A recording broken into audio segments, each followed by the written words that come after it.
Hi, welcome to Your Health, Your Way. I'm Lisa. And I'm Kurt. This is day number 7 of our 30-day raw vegan exercise. Yeah. Today, Lisa is going to make for you a vegetable quiche. Keith too. A quiche Keith might eat yeah, it too, I don't know. This is going to actually be a quiche. And this is going to be a cooked meal, so I won't be able to enjoy it. As you might remember, I'm on a 100% raw vegan plan for the next, for the rest of our 30 days, and Lisa is 70% raw vegan, so this will be one of the meals that she'll be able to enjoy. Let's see, how did our eating go today? Well, this morning, today's Saturday. Today's Saturday, so we had the luxury of being home together. This is also one of the days that we have one of the most intense temptations because we're used to going out to eat on a Saturday and Sunday and enjoying some meals out. But this morning I started out wanting to make a mono fruit meal of just melons. And the melon wasn't really, it looked like honeydew, but it wasn't. And it wasn't very sweet, so I decided to throw that in the Vitamix with some coconut water and frozen bananas. And that was pretty tasty. You like that? Yeah, that was great. And then we didn't have too much of that, so shortly thereafter, I don't know, I guess within a couple of hours we got hungry again, so I made some carrot apple ginger juice, which was one of our recipes that we showed. And then later on for lunch I made some raw vegan sushi rolls with the nori wrap, and those are pretty good. That was pretty filling actually.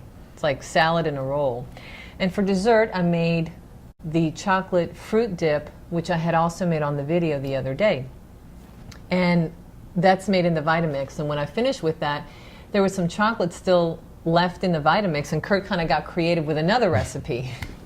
You want to talk about what you did with that? Yes. So the chocolate dip that Lisa made yesterday actually was so good we tried it again, and so there was some left over in the Vitamix, and I just took a bag of organic frozen mixed berries out of the freezer, put those in the Vitamix, add a little more cacao powder, a little bit more of the vanilla, and a little more coconut water, and a bunch of regular water, and just made it into... and dates too, I think. And dates, I did. I added dates to help sweeten it up some more. Yeah, because these berries, the frozen berries weren't that sweet when you make the smoothie. Right, right. So adding dates seems to kind of bring a lot of the flavor out. So ended up mixing that up into a chocolate berry smoothie that really was like drinking a dessert smoothie, and it was a healthy one too. What a treat, yeah, we enjoyed that. But I think we enjoyed our meals today. Yeah, we did pretty well. Not necessarily without temptations. Lisa, you want to talk about how you feel today? Yeah, I mean, being that it was the weekend, I was very tempted to want to go out to eat, but the more I just hunkered down and stayed home and just made these meals, they were satisfying and kept me calm and kind of at an even pace. And then tonight I'll have some cooked food, which is part of the recipe that I'll be making shortly, as part of the end of my 7 days. So I wanted to end pretty well instead of just kind of splurging on all kind of cooked food.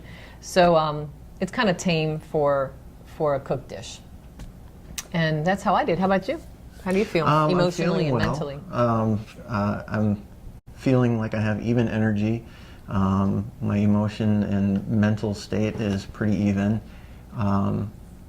Again, like I said, not without temptation. This is the weekend is our time to usually go out to eat, and I was thinking about that, but it wasn't,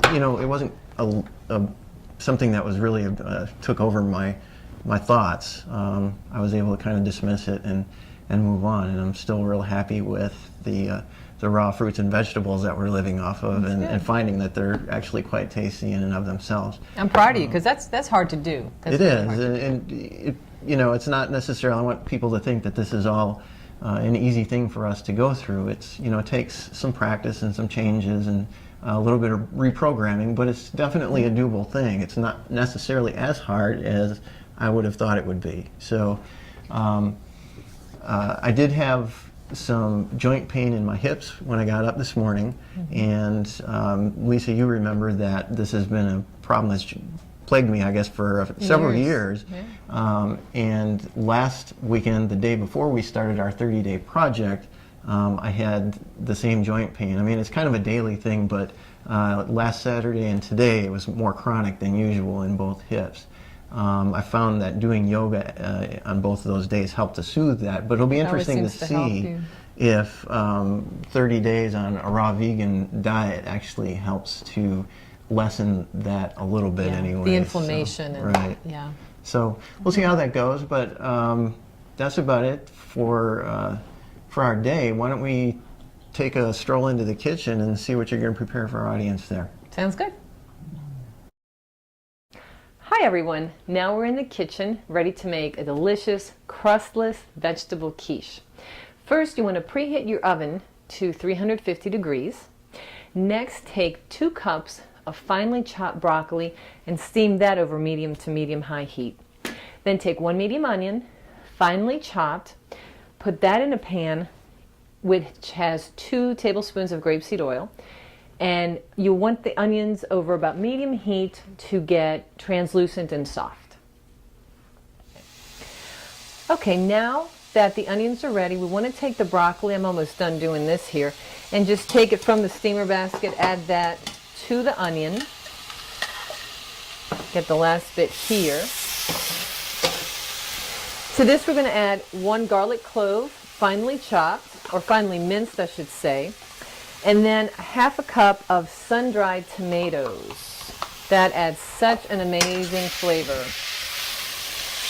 So I'm just going to allow that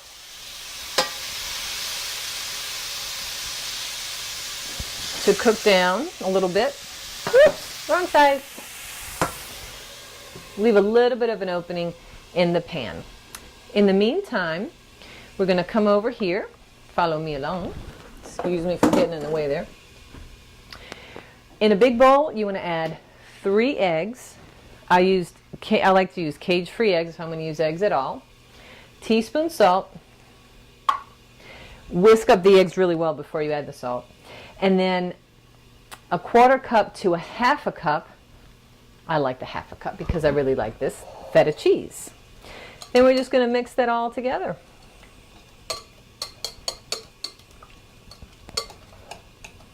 All right, I'm going to wait a little while longer until, let's see. Now we can actually put that in right now. We're going to take this mixture. Move that out of the way. Pour in the egg and feta cheese and salt mixture into the broccoli and onion mixture. And allow that just to heat up a little bit more. Don't really need too much more cooking after this because this will eventually end up in the oven and cook itself.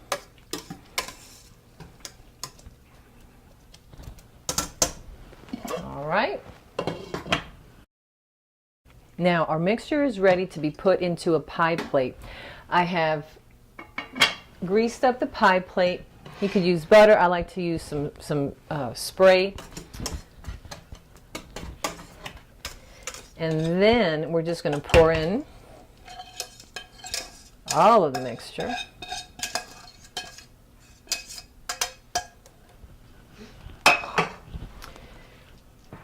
Lay it out nicely and evenly. This is so good. It's really a wonderful dish that you can have for breakfast, lunch, or dinner, really any time. And again, this is one of my non-raw vegan dishes.